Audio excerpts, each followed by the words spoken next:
अनंत प्रतीक्षा ने लिखा है, प्रणाम। आज का व्यक्ति अपने को प्रेम विहीन देखता है और परेशान होता है। आपने कहा कि सबसे अधिक लोग प्रेम की कमी से मरते हैं, जबकि प्रेम तो व्यक्ति के होने के साथ ही है। कृपया कुछ कहें। आज के आने वाले आज के व्यक्ति को और आने वाले व्यक्ति को धीरे धीरे प्रेम सूत्र सुनवाइएगा, तो समझेगा कि प्रेम क्या होता है। क्योंकि वो जिसको प्रेम समझता है वो कुछ और होता है, और जो प्रेम होता है वो कुछ और होता है। इसीलिए प्रेम की कमी से लोग मर जाते हैं। लोगों को लगता है कि प्रेम प्रेम, लेकिन प्रेम की कमी हो गई, प्रेम की डेफिशिएंसी हो गई। और प्रेम व्यक्ति के होने के साथ ही है, ये बात एक कोण से सच है और एक कोण से सच नहीं है। अस्तित्व के कोण से देखें तो ये सच है, व्यक्ति के कोण से देखें तो ये सच नहीं है। व्यक्ति को उस प्रेम को उद्घाटित करना पड़ता है।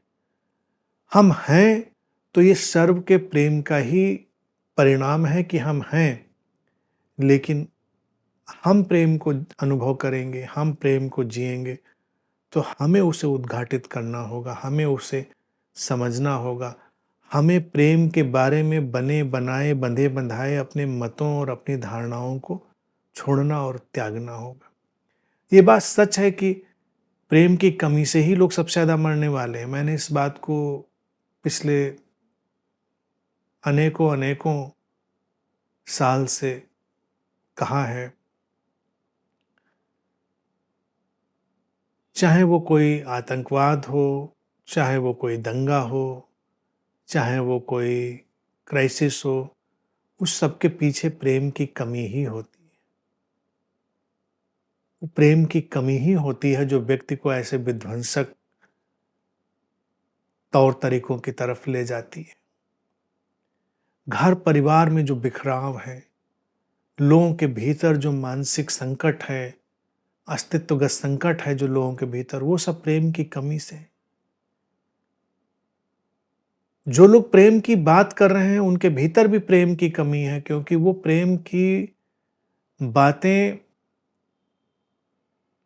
उनको समझ में आ गया है, इसलिए कर रहे हैं क्योंकि लोग प्रेम की बातें सुनना चाहते हैं।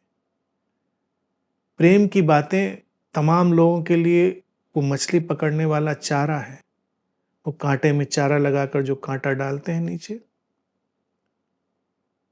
तो मछली चारा खाने आती है और कांटे में फंस जाती है। तो तमाम लोगों के लिए प्रेम की बातें केवल एक चारा है। उनको अपनी वासनाओं के लिए, अपने स्वार्थ के लिए, अपने अहंकार के लिए ही आगे बढ़ना है। सोचते प्रेम की बातें करेंगे तो जल्दी बढ़ जाएंगे। किसी के साथ कोई काम निकालना है तो चार प्रेम की बातें करो तो काम निकल जाएगा। उद्देश्य स्वार्थ है। तो इस तरह से प्रेम भी लोगों का प्रदूषित हो गया है, पल्यूटेड हो गया है। प्रेम के नाम पर जो कुछ चल रहा है, अगर वो सचमुच में प्रेम होता तो जीवन में कोई क्राइसिस होती ही नहीं। और जीवन में इतनी क्राइसिस है, इसका तात्पर्य है कि प्रेम नहीं है लोगों के जीवन में। होता तो क्यों कर क्राइसिस होती। तो वो कुछ और ही दुनिया बना रहे हैं, केवल प्रेम शब्द का और प्रेम के आसपास के मिलते जुलते शब्दों का उपयोग कर रहे हैं। तो प्रेम की कमी एक बहुत बड़ा संकट है। अनंत पथ के मित्रों को प्रेम की बहती हुई सरिता बनना ही होगा। प्रेम का तालाब नहीं मैं कहूँगा, तालाब बहता नहीं है, प्रेम की नदी बनो, बहो।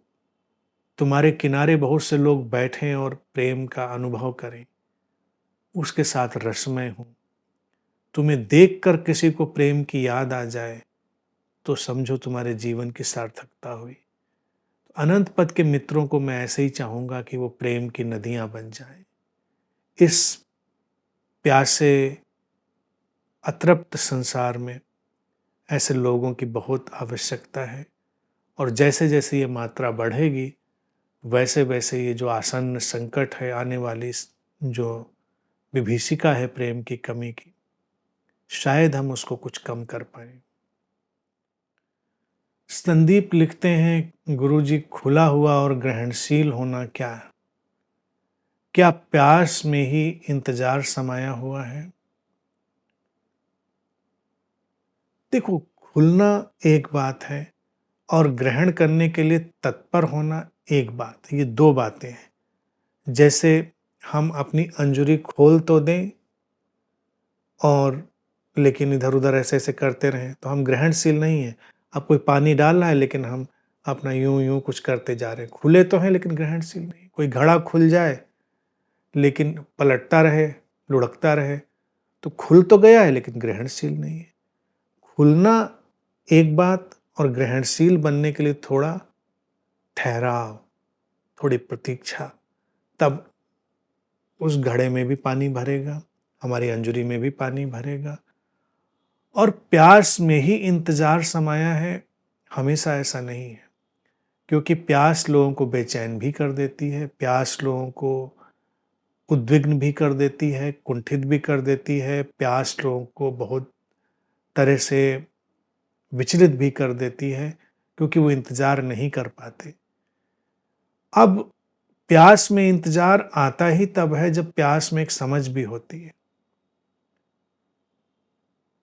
जब प्यास हमारे समझ की जमीन पर खड़ी होती है तो इंतजार भी होता है कि अस्तित्व ने प्यास दी है तो पानी भी कहीं होगा। अस्तित्व ने पाँव दिए हैं तो चलने को जमीन भी होगी। अगर अस्तित्व ने पंख दिए हैं तो उड़ने को आसमान भी होगा। ये कहीं छुपा हुआ, सोया हुआ हमारा आस्था का भाव है। लेकिन प्यास लगते ही व्यक्ति बिल्कुल उपद्रव कर देता है, कुछ भी चाहिए पीने के लिए। इसीलिए प्यास में व्यक्ति पानी ही नहीं पीता, वो अपनी नादानी भी पीता है। क्या क्या नहीं पी जाता है प्यास में व्यक्ति, क्योंकि इंतजार नहीं है। इंतजार होगा तो प्यास परितृप्त होगी और उसमें कुछ सुंदर, उसकी प्यास को परितृप्त करने वाला जल आएगा, नहीं तो फिर कुछ भी हो सकता है। तो प्यास में इंतजार नहीं है, प्यास में इंतजार को जोड़ना है और उसके लिए समझ को अपने साथ विकसित करना है। प्यास है, अच्छी बात है, तो इंतजार करो, फिर प्यास ही अपना रास्ता बनाएगी। प्यास का इंतजार ऐसा नहीं होता है प्यासे हैं और मुंह फैला के बैठे हुए हैं कि पानी बरसेगा, टपकेगा मेरे मुंह में, जाएगा। प्यासा व्यक्ति एक एक्टिव वेटफुलनेस में होता है। एक होती है पैसिव वेटिंग और एक होती है एक्टिव वेटिंग। एक्टिव वेटिंग होती है कि वी स्टार्ट डूइंग समथिंग या डूइंग स्टार्ट्स हैपनिंग, करना घटने लगता है। प्यासा व्यक्ति अगर कुआं खोद रहा है तो वो उसका इंतजार ही है, तब वो विचलित नहीं है, क्योंकि वो सक्रिय इंतजार है, क्योंकि पता है उसको कि जमीन के नीचे पानी है। खोद रहा है लेकिन वो इंतजार है। इंतजार इसलिए है क्योंकि खोदते खोदते खुदेगा, पानी आते आते आएगा, उतना तो इंतजार करना ही होगा। तो प्यास को हमेशा एक अनंत पद के मित्र के लिए, एक साधक के लिए बदलना चाहिए एक्टिव वेटिंग में। प्रतीक्षा करो लेकिन चलो, कुछ करो, ढूंढो, तलाशो, तभी तो फलीभूत होगी। लेकिन अगर कोई प्यासा है और दरवाजे बंद करके बैठा हुआ है और कोई पानी उसको देने भी आ रहा है तो वो कहता है नहीं नहीं, हमको पानी नहीं चाहिए, ये वाला नहीं चाहिए, हमको तो वो काला वाला पानी चाहिए।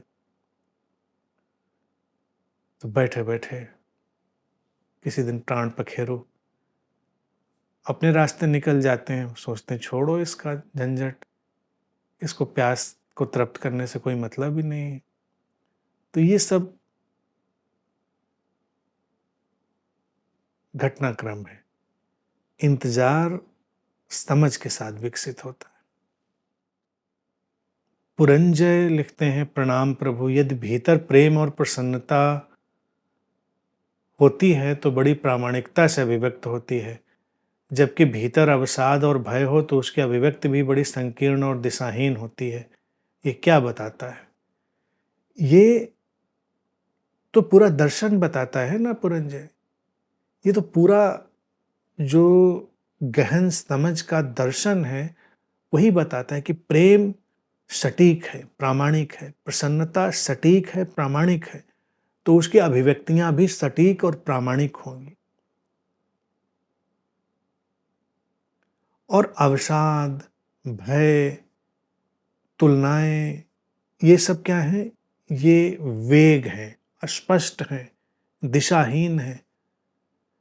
या दिशाहीन हो गए मन में ही घटा है अवसाद, दिशाहीन हो गए मन में ही घटा है भय। तो इनका जो मूल संरचनात्मक पक्ष है, भय, अवसाद और इत्यादि नकारात्मक भावों का, वही स्कैटर्ड है, बिखरा हुआ है, दिशाहीन है, संकीर्ण है, क्षुद्र है। हम ईर्ष्या में है तो हम संकीर्णता में ही हैं, हम क्षुद्रता में ही हैं। अवसाद भी तो किसी न किसी तुलना या किसी प्रतिक्रिया पर खड़ा होगा। तो फिर इनकी अभिव्यक्तियां जब होंगी तो अभिव्यक्तियां भी उनकी मूल संरचना को ही बताएंगी, जो संकीर्ण और दिशाहीन होंगी। तो हम अवसाद और अपनी निराशा और भय से निकली अभिव्यक्तियों को देखकर ही जान सकते हैं कि जीवन में चुनने योग्य क्या है, जीवन में वरेण्य क्या है, क्या चुना जा सकता है, किसका वर्ण किया जा सकता है। इसीलिए अवसाद और भय का हम चुनाव नहीं करेंगे, क्योंकि वो अपने मूल स्वभाव में संकीर्ण है, दिशाहीन है, तो उनकी अभिव्यक्तियां भी वैसी ही होंगी। प्रेम, प्रसन्नता, शांति, समस्वरता अपने मूल स्वभाव में ही सटीक और प्रामाणिक है, तो हमारे पूरे जीवन में, पूरे जीवन की अभिव्यक्तियों वैसे बनेंगे। तो ये तो पूरा टोटल विजन है। अभिषेक लिखते हैं, प्रणाम प्रभु। प्रेम प्रेम अपना भोजन, पदार्थ, द्रव्य आदि सब कुछ बांटता है, वह आनंदित होता है। क्या इसी बांटने की भावदशा को त्याग द्वारा साधने का प्रयास किया जाता है कि शायद इससे पजेसिवनेस हटे और आनंद घटे? ये प्रश्न भी महत्वपूर्ण है, इसमें छुपे हुए कई सूत्र हैं।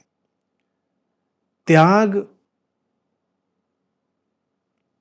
बेहोशी में, जिद में, अहंकार में, झक में की गई कोई घटना नहीं। प्रेम में बांटना वही त्याग है, और कोई त्याग नहीं है। प्रेम में बंटता ही है, जैसे लिखा है भोजन, पदार्थ, द्रव्य आदि सब कुछ बांटता है। हम प्रेम में हैं तो हम बांटना चाहते हैं, हम देना चाहते हैं। हम जिसके प्रेम में हैं उसके साथ सब कुछ बांट लेना चाहते हैं। हम अकेले अकेले खाना नहीं खाना चाहते। हम सोचते हैं कि भाई किसी को खिलाएं तब खाएं। किसी को का मतलब जिससे प्रेम है। यहाँ प्रेम तक सीमित रहे तो ठीक है, लेकिन कई लोगों को झक पकड़ जाती है तो वो सारे काम फिर झक वाले करते हैं, झक नहीं। तो ये यही एक त्याग है, जब अपने आप बंटने लगे, अपने आप बंटने लगे। प्रेम के दायरे जितने बड़े होते जाएंगे उतने ही बंटने की बातें अपने आप होती जाएंगी। प्रेम के दायरे सीमित होंगे तो पजेसिवनेस भी रहेगी और आनंद भी नहीं रहेगा। जैसे कई लोग सोचते हैं कि हम जिससे प्रेम करते हैं उसके साथ ही, उसके सामने ही मुस्कुराएंगे, बाकी जगह दांत पर दांत चढ़ाकर घूमेंगे। होते अधिकांश लोग बिल्कुल घूम रहे हैं, उनसे जरा पूछ भी दो, हेलो भी कर दो, तो ऐसे ही देखेंगे घूर के। कि मुस्कुराना भी एक उल्लास को बांटना है। तो कई लोगों के होंठ सूख जाते हैं, ट्विस्ट हो जाते हैं। तमाम लोगों को देखोगे कि उनके होंठ टेढ़े हो जाते हैं। जैसे एक तार होता है ना, उसको ऐसे ऐसे करके ट्विस्ट कर दो, इतना टेंशन उसमें डाल दो, तो कई लोगों के होंठ ट्विस्ट हो जाते हैं। क्योंकि मुस्कुराना भी उनको लगता है बांटने जैसी चीज नहीं। क्यों भाई, क्यों मुस्कुरा दें आपके सामने? आप कौन है? तो कुछ भी नहीं बांटते। पदार्थ ही नहीं, पदार्थ तो देखा जाए बड़ी छोटी सी चीज रह जाती है, पदार्थ तो बांट ही देते हैं फिर हम। लेकिन हम अपने मनोभाव, अपनी शांति, अपना मुस्कान ये भी नहीं बांटते। तो ये संकीर्णताएं, पजेसिवनेस ये सब आ जाती है। प्रेम होता है तो बांटने की कला आती है और वही त्याग है।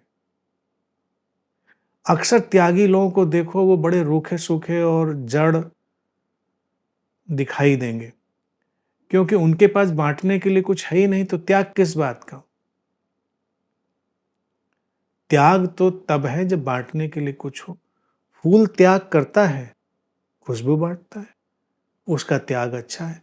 बादल त्याग करता है, अपने आंचल से बूंदों को छोड़ देता है, उन्हें बरसने देता है, उसका बादल का त्याग है। भरा आपूरित हुआ, बरस गया। फूल खुशबू से भरा आपूरित हुआ, खुशबू को उड़ने दिया, फूल का त्याग है। फूल का त्याग ये नहीं है कि वो एक एक अपनी पंखुड़ी नोच नोच कर फेंके कि ये फूल का त्याग हो गया। त्याग सौंदर्य में घटता है, त्याग बहुत सुंदर घटना है, लेकिन लोगों ने त्याग को असुंदर बना दिया है। ऐसे किसी को देखेंगे ये त्यागी हैं, त्यागी ऐसे हैं कि वो त्याग देने योग्य ही हो जाते हैं कि लोग उनको गांव शहर के बाहर छोड़ के ही आए, इतने त्यागने योग्य बन जाते हैं। देखने नहीं चाहता कोई उनकी तरफ, ऐसी भूत जैसी शक्ल बना के घूम रहे हैं, त्यागी हैं। लेकिन जो व्यक्ति सौंदर्य से भरा हुआ है, उस चारों तरफ सौंदर्य बिखर रहा है, त्याग घट रहा है, त्याग घट रहा है। तो हम जितने सुंदर हो जाते हैं, मन से भी, भावना से भी और शरीर से भी, उतने हम त्यागी हो जाते हैं, क्योंकि सौंदर्य बिखर रहा है चारों तरफ। वृक्षों पे फल लगते हैं, वृक्ष उनको छोड़ने लगते हैं, लोगों के काम आ जाते हैं, वृक्ष त्याग कर रहे हैं, फलों को छोड़कर त्याग कर रहे हैं। हम बिना किसी फल को छोड़े त्याग कर रहे हैं। किस बात का त्याग कर रहे हैं, किस बात के त्यागी हैं?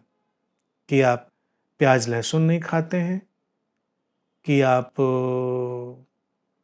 ये वो नहीं खाते हैं, वो और ये नहीं पीते हैं, ये और वो नहीं पहनते हैं, तब आप त्यागी हैं। त्यागी किस बात के? प्रेम ही एकमात्र त्याग की घटना है और त्यागी बनाता है हमको, सर्वोत्तम त्यागी बनाता है। क्योंकि प्रेम के बिना आदमी को छोड़ ही नहीं पाता, हर चीज पकड़े है। प्रेम से जब भर जाता है तो व्यक्ति के हाथ खुल जाते हैं, सब छोड़ देता है। त्यागी जब ज्ञानी बन जाता है तो अपने ज्ञान पर पकड़ बना के बैठ जाता है, कहता है ऐसे नहीं बताएंगे, गूढ़ बात है, राज की बात है, ऐसे ही बता देंगे तुमको, आओ मेहनत करो, फिर वो गूढ़ राज की बात ज्ञान की बताएंगे। और जो ज्ञानी प्रेम से लबरेज होता है, वो सब कुछ एक ही साथ बांट देता है, खत्म, द अब आप संभालो, बीटो, छांटो बीनो, जो आपको करना है। उसने अपनी गठरी खोली और उड़ेल दिए अपने हीरे जवाहरात। वो ये नहीं सोचता है कि पहले तुमसे मेहनत करवाएंगे, फिर तुमसे, जैसे पहले के गुरु लोग होते थे ना, तो सुनते थे, शिष्य जाकर गुरु की सेवा करते थे, उनकी लंगोटी धुलते थे, पैर दबाते थे, तरह तरह की सेवाएं करते थे। तो फिर गुरु जी एक दिन प्रसन्न होकर ज्ञान देते थे। तो ये कृपण, कंजूस और गैर त्यागी व्यक्ति है। ज्ञानी व्यक्ति भी त्यागी होता है, उसका तो खुला हुआ आसमान है, सब बांट दिया, ले पाओ तो ले लो, ना ले पाओ तो ना लो। बादल बरस गया, भीग पाओ तो भीगो, ना भीग पाओ तो ना भीगो। तो इसीलिए प्रेम ही वास्तव में त्याग को घटाता है। प्रेम के सिवा कोई भी त्याग की घटना संभव नहीं। सतीश डोंगरे लिखते हैं, प्रणाम। आज के प्रेम सूत्र को सुनकर ऐसा लगता है हम वास्तविक प्रेम को जानते ही नहीं, या जिसे जानते हैं वो प्रेम की छाया मात्र है। तो सतीश जी, ये जो ज्ञान है, ये रियलाइजेशन है, यही वास्तविक प्रेम को ले आएगा। जैसे ही हम जानेंगे कि ये वास्तविक नहीं है तो वास्तविक मिल जाएगा, वास्तविक तक पहुंच जाएंगे। प्रेम सूत्रों की यात्रा इसीलिए अपने में अद्भुत है, अनूठी है। प्रेम पर इतनी बात एक साथ इतिहास में शायद ही कहीं हुई हो जितनी हम लोग करने वाले हैं। अभी तो सिलसिला शुरू हुआ है, अभी तो गंगा गंगोत्री से निकली है, अभी तो टीनेज में भी नहीं पहुंची है ये प्रेम सूत्र की गंगा। तो अभी उसको जवान होने दीजिए, अभी उसको और प्रवाहित होने दीजिए, तो बहुत सारी बातें समझ में आएंगी और बहुत चीज़ें स्पष्ट होंगी। ये जानना कि ये वास्तविक नहीं है, वास्तविक की तरफ हमको मोड़ देता है। बस इतनी सी बात है। तो वास्तविकता हमसे दूर नहीं है, बात समझ में आ जाए तो वो घट जाती है, और वो मैं घटती हुई देख रहा हूँ। अनंत पथ के मित्रों के भीतर इतनी खिलावट,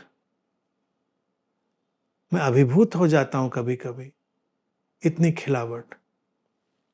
तो ये सुंदर ही है, अद्भुत ही है। तरुण गर्ग ने लिखा है, प्रणाम गुरुदेव, आपसे मिलने के बाद जीवन में प्रेम ही प्रेम है और विस्तारित हो रहा है। सुंदर बात है, उसे विस्तारित होना चाहिए। मैं तो चाहता हूँ अनंत पथ का हर मित्र प्रेम की एक नदी बन जाए, जहाँ से गुजरे वहाँ शीतलता आ जाए, जहाँ से गुजरे वहाँ लोग उसके तट पर बैठना चाहें, उसके साथ हो लेना चाहें। प्रेम की नदी अपने साथ गहनतम शांति, गहनतम प्रसन्नता लेकर आती है। तो शुभ है, सुंदर है, चलते रहो, बहते रहो। भावना अरोड़ा ने लिखा है, प्रेम ही आत्मा प्योर सेल्फ है, पर कभी कभी प्रेम की बातों में खो जाने पर अचानक डर लग जाता है कि खो कहीं खो तो नहीं दिया है। बार बार अपने को टटोलना पड़ता है। प्रेम पक्का कब होता है? प्रेम पक्का तब होता है जब पक्का होने की परवाह छोड़ देता है। प्रेम पक्का तब होता है जब खो जाने की परवाह छोड़ देता है। टटोलने की जरूरत नहीं है, प्रेम में खो जाना है। प्रेम ऐसा नमक है जो जीवन के समंदर में गिरता है तो उसका कोई सेल्फ नहीं बचता। नमक खो जाता है, समंदर रह जाता है। अब अगर नमक अपने को पकड़ने की कोशिश लगातार करेगा, अरे मैं हूं कि गया, मैं हूं कि गया, तो प्रेम का समंदर फिर कैसे लहराएगा? प्रेम के समंदर में जो ये नमक है, जो ये नमकीनपन है, ये हमारे सेल्फ के खो जाने का ही तो है। जिसको लिखा है प्रेम ही आत्मा है, प्योर सेल्फ, तो प्योर सेल्फ होता है इम्पर्सनल। प्योर सेल्फ पर्सनल नहीं होता। इम्प्योर सेल्फ पर्सनल होता है और प्योर सेल्फ इम्पर्सनल होता है। इम्पर्सनल का मतलब पर्सन खो गया, प्रेजेंस रह गई। प्रेजेंस है, हु इज भावना, कौन है? कहानी है, शब्द है, इमेज है, छवि है, क्या है? हम ढूंढ ही नहीं पाते कौन है। प्रेजेंस। इसीलिए मैंने हमेशा कहा है, फ्रॉम पर्सन टू प्रेजेंस। तो प्योर सेल्फ में जाना तो हर कोई चाहता है, लेकिन अपने को बचा कर जाना चाहता है। उसको लगता है कि हमारा उतना तो सेल्फ बचा रहे जिससे हम अपने आप को पहचान पाए, हम अपने उस लिमिटेड इन्वायरमेंट को, अपनी लिमिटेड आइडेंटिटी को पकड़ के रख पाए। तो इसीलिए जब प्रेम के सागर की लहर कभी धक्का मारती है हमको, तो हमको लगता है अब खोए खोए। तो हम जैसे समंदर में जाकर भी बाहर की तरफ लौट आते हैं, ऐसा ही करते हैं।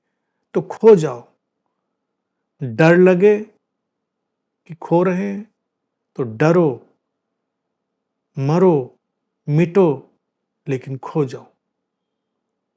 और जब खो जाएंगे, नमक खो गया, नमक की डली, तो पता चलेगा अब तो समंदर ही है, अब तो प्रेम ही है। फिर प्रेम का वो इम्पर्सनल नेचर हमारे पर्सनल नेचर से अपने ढंग से मैनिफेस्ट होगा। जो कैसा होगा इसे अभी बताया नहीं जा सकता। वो जब होगा तो अपने ही कुछ नए रास्ते चुन लेता है। निर्भीक, भय से परे, द्वंद्व से परे, रसपूर्ण, कुछ अलग ही रास्ते तब चुन लेता है। इसलिए किसी डर की कोई ज़रूरत नहीं, अपने को पकड़ के रखने की भी कोई ज़रूरत नहीं, अपने को टटोलने की भी ज़रूरत नहीं। पीकू लिखते हैं, प्रणाम गुरुदेव। त्याग तो दोनों अवस्था में भी घट सकता है, जैसे भाई के द्वारा किया गया त्याग और प्रेम के द्वारा किया गया, भय के द्वारा किया गया त्याग और प्रेम के द्वारा किया गया त्याग, दोनों में क्या अंतर है, कुछ कहें। हाँ, मैं भाई शब्द देख के चौंका। मैंने कहा भाई के द्वारा किया गया त्याग, फिर बहन के द्वारा किया गया त्याग, फिर तो बड़ा त्याग की लिस्ट लंबी हो जाएगी। तो राइट, भय के द्वारा किया गया त्याग और प्रेम के द्वारा किया गया त्याग। भय का त्याग ऐसा होता है जैसे कुछ हमारे पास से खींच लिया गया हो, नोच लिया गया हो। जैसे पेड़ पर एक फल लगा और उसको कच्चा ही तोड़ें तो वो तोड़ने में जो तकलीफ है पेड़ को और कच्चे फल को, वो भय, वृक्ष के प्राण भी भयभीत होते होंगे। और एक जब फल पक जाता है तो अपने आप ही शाखें उसे मुक्त कर देती हैं और वो गिर जाता है। तो वो प्रेम से किया गया त्याग है कि यात्रा पूरी हो गई, रस आ गया, फल पक गया, तो अब इसे छोड़ा जा सकता है। भय से तो बहुत सारा त्याग करता है व्यक्ति, लेकिन मूल त्याग तो प्रेम में ही होता है। हालांकि सारे धर्म और धार्मिक लोग जो त्याग करते हैं वो भय के कारण ही त्याग होता है, भय के कारण ही होता है। देखिए, तमाम लोग अभी मंगल आ जाएगा तो मंगल को नॉनवेज नहीं खाएंगे, ड्रिंक नहीं करेंगे, वैसे रोज कर रहे होंगे। करो ना करो इससे मुझे कोई फर्क नहीं पड़ता भाई, अपनी सोच लो, अच्छा है बुरा है तय कर लो, इतनी बुद्धि सबके पास है। अब मंगल को क्यों नहीं करते? क्योंकि हनुमान जी नाराज हो जाएंगे, आके दो गदा देंगे दन दन। लेकिन अगर उनको कंफर्म हो जाए, चिट्ठी आ जाए हनुमान जी के यहाँ से, नहीं नहीं हम नाराज नहीं होते, हमको तो बहुत मजा आता है, इन लोग पहले बताया होता, इतने दिन से हम छोड़े बैठे थे, अभी नवरात्र आ जाएंगे, कितने त्यागी निकल आएंगे। नहीं नहीं इन दिनों में नहीं नहीं, ये प्याज नहीं, लहसुन नहीं, नहीं ये नहीं, नहीं वो नहीं। लेकिन देवी जी चिट्ठी भेज दें, एसएमएस कर दें, व्हाट्सएप भेज दें कहीं, अरे हमको तो बहुत पसंद है, ये वाली चीज़ें तो हमको बहुत अच्छी लगती हैं, लेकिन लो इतने दिन से परेशान कर रखा था हमको। तो ये जो त्याग धार्मिक लोग करते हैं और धर्म वाले लोग करते हैं, ये सब भय से निकले त्याग हैं, स्टूपिड हैं, इनका कोई मतलब नहीं। लोग जो भी दान पुण्य कर रहे हैं वो प्रेम से नहीं कर रहे हैं, भय से कर रहे हैं कि स्वर्ग में सीट पक्की हो जाए और कल्याण हो जाए। क्योंकि वो एक स्वर्ग की कल्पना करते हैं, सोचते हैं मरेंगे तो एक कोई वैतरणी होती है उसको पार करना पड़ेगा, वो पार कर जाएं, तो सब त्याग व्याग कर रहे हैं, दान पुण्य, ये सब भय से निकले हुए त्याग है। तो भय से निकले हुए त्याग हमेशा कुरूप, कुटिल, काले, कलूटे, झूठे, मक्कारी से भरे हुए होते हैं। और प्रेम से जो त्याग घटते हैं वो बिल्कुल सुंदर, अच्छे। हाँ, 72 हूर भी उसी में है। 72 हूर भी भय और लोभ का ही एक सम्मिश्रण है कि जाके कूद जाएंगे, मर जाएंगे। और तो सब ऐसे ही है, सारे धर्मों ने ऐसे ही या तो डरा के रखा है या कोई प्रॉमिस करी। भय और लोभ दोनों सगे भाई हैं, ट्विन ब्रदर हैं, तो भय से मान जाओ या लोभ से मान जाओ। तो धर्मों की रणनीति भी देखो और आजकल राजनेताओं की रणनीति भी देख लो, सबकी वो भय या लोभ। लेकिन प्रेम अलग दुनिया है, प्रेम का भय और लोभ से कोई लेना देना नहीं। वो तो उनके पार जाने पर ही घटता है। प्रेम घटता ही तब है जब भय और लोभ के व्यक्ति पार चला गया होता है। और तब मैंने कहा ना कि तब त्याग बिल्कुल खुशबू की तरह, पके फलों की तरह होता है। चांद से झरती चांदनी चांद का त्याग है, लेकिन चांद जब पूर्णिमा पर आलोकित होता है अपने सफर को पूरा करके, तो उसकी खूबसूरती होती है। झरती है चांदनी, उस चांद का त्याग है। तो पहले खुद आलोकित हुआ और फिर उसने हमें आलोकित किया। प्रेम का त्याग इसीलिए बड़ा खूबसूरत और बड़ा ही अलग ही दुनिया का होता है। दीपिका देशपांडे जी लिखती हैं, प्रणाम। आजकल के यंग जनरेशन में देखो तो आई लव यू, इन शब्दों में ही उनका सारा प्रेम समाया होता है और उसी शब्दों के प्रेम पर उन्हें अपनी दुनिया बसानी होती है। उन्हें इस उथले प्रेम से कैसे बचाएं? जिस दिन उनको उथलेपन का एहसास होगा, वो बचने लग जाएंगे। उथलेपन का एहसास होने से ही व्यक्ति बचता है। जो आई लव यू में लव देख लेता हो, वो उथली मानसिकता ही होगी।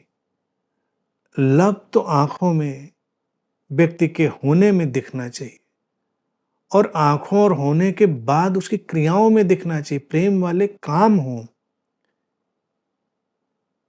क्योंकि आई लव यू के चक्कर में जो लोग पड़ते हैं वो तो बहुत तरह की गलतफहमी और धोखे के शिकार होते हैं। किसी व्यक्ति के दिल में तनिक भी प्रेम ना हो और वो बहुत ही कलात्मक और बड़े सुरुचिपूर्ण ढंग से कह सकता है कि आई लव यू, मुझे तुमसे प्रेम है।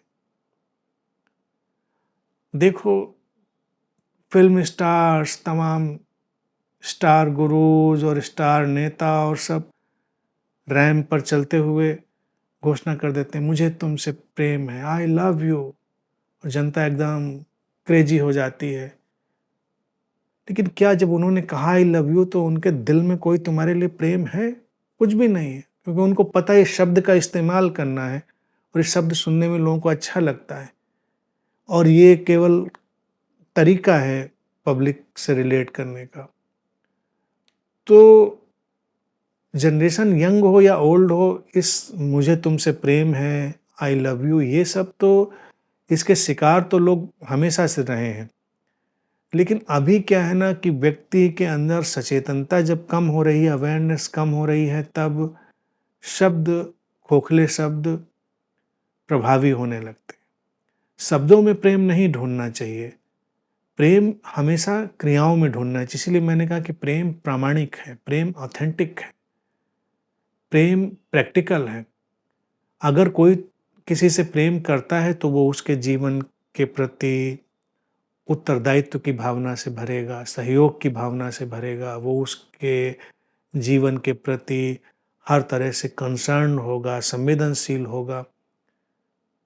अभी यही आई लव यू करने वाला व्यक्ति तो पत्थर लेकर और एसिड लेकर घूमने लगता है, क्योंकि वो कंसर्न तो है नहीं। वो कह रहा है हमने 10 बार आई लव यू बोला था, तुमने नहीं बोला, या तुमने 5 बार बोला, तो विवाद हो गए, झगड़े हो गए। क्योंकि ये जो शब्दों में लिपटा आई लव यू था, ये बहुत खाली और खोखला था और होता भी है।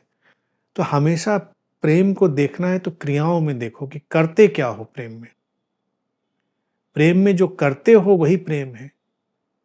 किसी के जीवन को संवारने के लिए, उसको अच्छा बनाने के लिए, सुंदर बनाने के लिए अगर हम कुछ करते हैं तो हम प्रेम में होते हैं, और हम केवल प्रेम की बातें करते हैं तो हम केवल प्रेम में नहीं होते।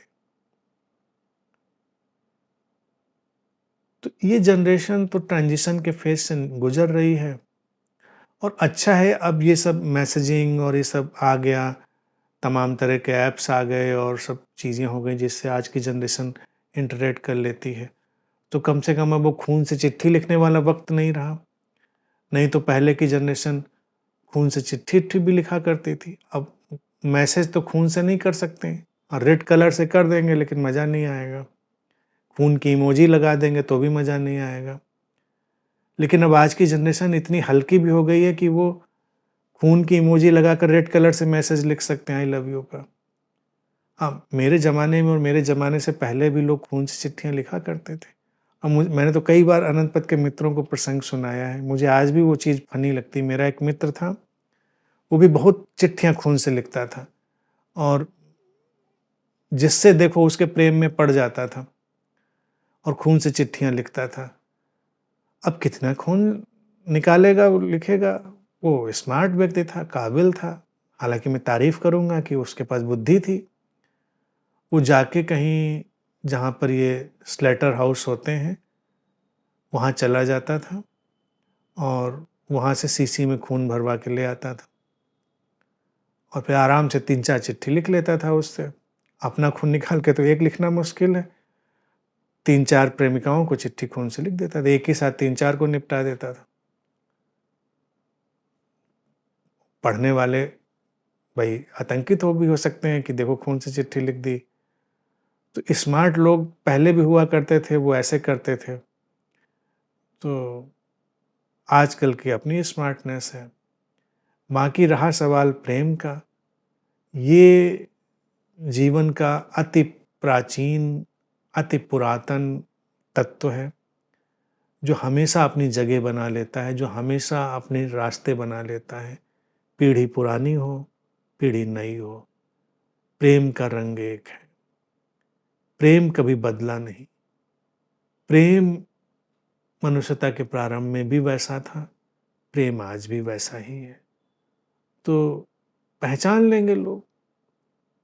बस पीछे की जनरेशन पे मुझे कहना होता है कि वो प्रामाणिकता से जीना शुरू करें। वो प्रामाणिकता से जीना शुरू करेंगे तो नए वाले भी प्रामाणिक धीरे धीरे हो ही जाएंगे, ढूंढ ही लेंगे अपना रास्ता।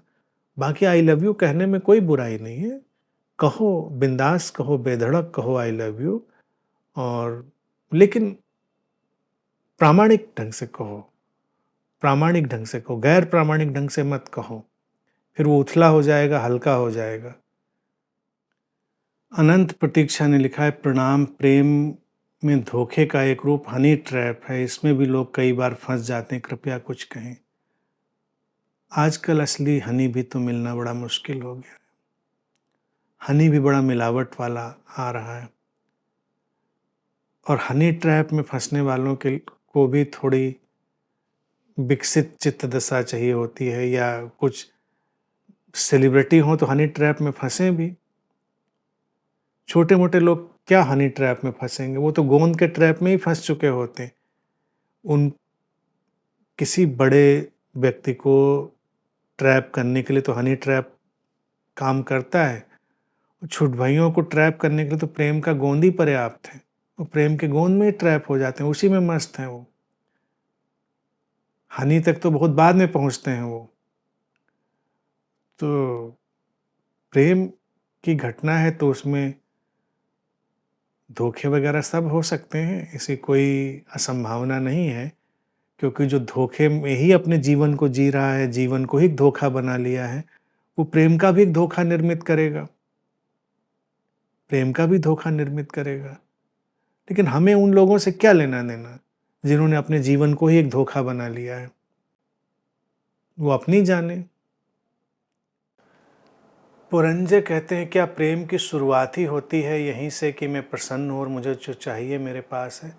बेशक पुरंजय, प्रेम प्रसन्नता से न शुरू हो तो प्रेम ही किस बात का।